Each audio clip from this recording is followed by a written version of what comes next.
AP government ఏదైతే SIT విచారణ చేస్తూ ఉందో ఏపీ లిక్కర్ కేసు పైన అని ఇవాళ కూడా ఏమన్నా వచ్చినాయి అంటారా సార్? ఏమన్నా ఏమీ రాదు.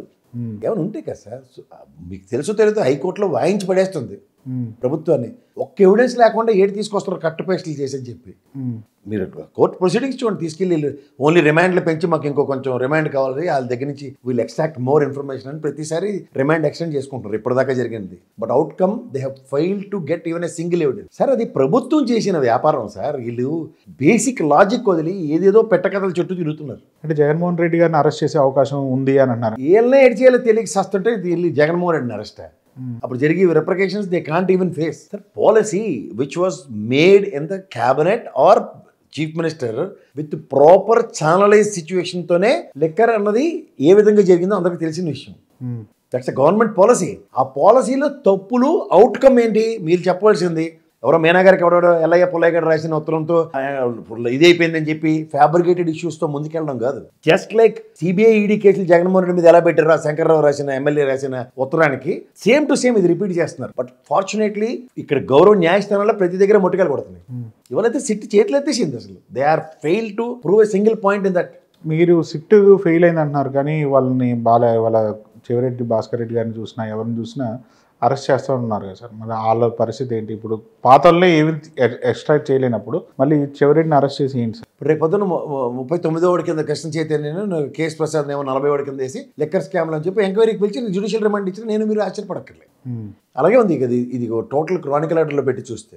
ఇవాళ మీరు ఉన్న 36 మందిని ఏం చేస్తారో చెప్పకుండా చెవిరెడ్డి ఫ్రెండ్ అని తీసుకొచ్చి వాళ్ళు ఒక నెరేటివ్ వీడి శ్రీలంక పారిపోతుంటే పట్టుకున్నాం, దాంతోపాటు ఎవరికి అనుమానం రాకుండా కొడాలని పట్టుకున్నాం, కొలంబో వెళ్ళిపోవడం కలకట వెళ్ళాడని కాకి అలా ఎవరు కరీనా కపూర్ సినిమా కాకి ఏదో అలాంటి ఆ సినిమా కథలని చెప్పుకొని తిరిగితే ఏమవుతుంది సార్? ఒక ఫ్యాబ్రికేటెడ్ ఇష్యూస్తో ఒక భయం జగన్మోహన్ రెడ్డి చుట్టూ ఎవరు లేకుండా ఒంటరివాణి చేద్దాం అంటే ఆయన ప్రస్థానమే ఒంటరిగా స్టార్ట్ అయింది. సో అట్లాంటి వాటికి భయపడి ఏదో కేసులు పెట్టేస్తే మేము భయం పడిపోయి అమ్మో అందరూ సరెండర్ అయిపోతాం అన్న భ్రమల్లో ఉంటే భ్రమలు వేడండి.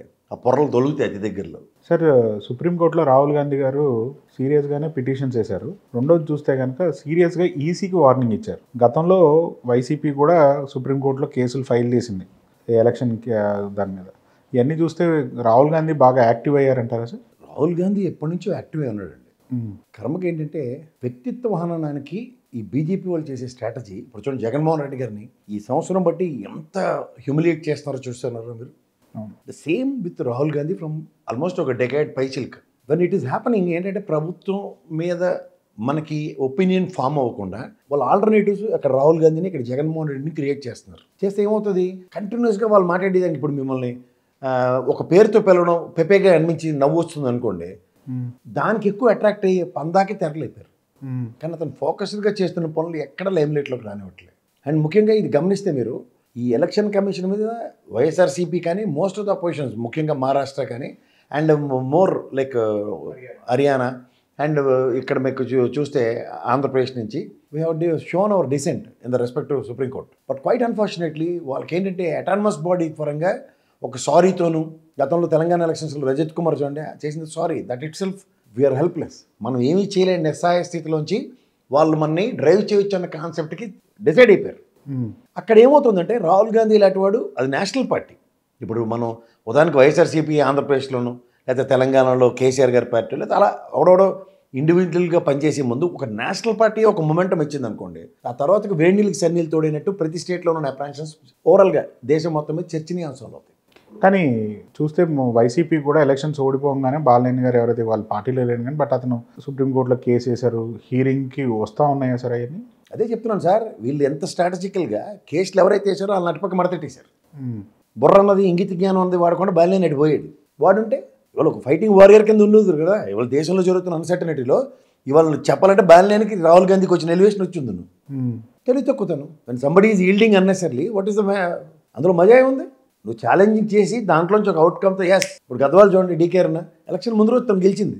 ఆ తృప్తి కోసం తను ఫైట్ చేసిన విధానం అది రాజకీయ క్షేత్రంలో ఆవిడ ఎంపీకి ఎదగడానికి ఆస్కారం క్రియేట్ అయ్యింది. మనోడు చూడండి ఇప్పుడు జీవితంలో డిపాజిట్లు వచ్చే కార్యక్రమమే ఉండదు. ఫస్ట్ థింగ్ జనసేన టికెట్ ఇవ్వాలండి, వేరే సంగతి.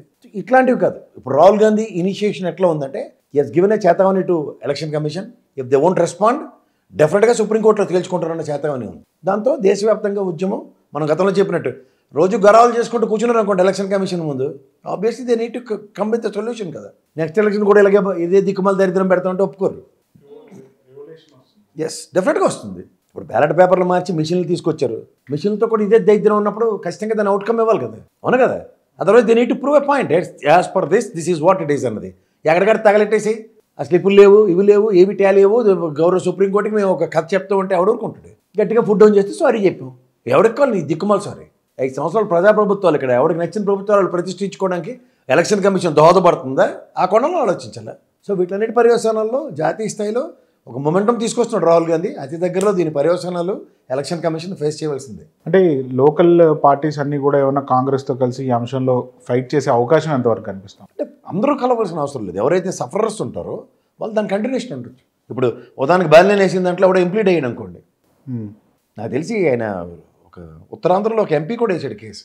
ఆయన ఫస్ట్ బ్యాటరీ ఏంటి ఇది అవ్వలేదని ఐడెంటిఫై చేశాడు. అలాంటి వాళ్ళకి ఆల్రెడీ కేసులు ఉన్నాయి దాని మీద. వాళ్ళు ఇంకొంచెం ఇంప్లీడ్ అయ్యారు అనుకోండి, బాలినేని విత్డ్రా అవ్వచ్చు, ఆ కేసులు మేము ఇంప్లీడ్ అవుతున్నాం, this is what is exactly happened అని నియోజకవర్గాల వారీగా మొత్తం వేసి ఉంటే ఖచ్చితంగా సినిమా వేరేగా ఉంటుంది. సో వాళ్ళు ఇంత ఈజీ కాదు సార్. ఫస్ట్ ఆఫ్ ఆల్ ముఖ్యంగా మహారాష్ట్రలో ఆయన ఫెడరలిటీస్ ఏమీ కాకుండా చెప్పేసాడు, ఏం లేదు అంత బాగానే ఉందని. ఎలక్షన్ కమిషన్ కూడా చెప్పేసింది. కానీ బట్ ఎగ్జాక్ట్గా జరిగిన ఇష్యూస్తో సుప్రీంకోర్టులో ఆర్గ్యుమెంట్ స్టార్ట్ అయ్యి వాటి అవుట్కమ్ ఇవాళ కాకపోతే రేపు వస్తాయి. You need to have patience.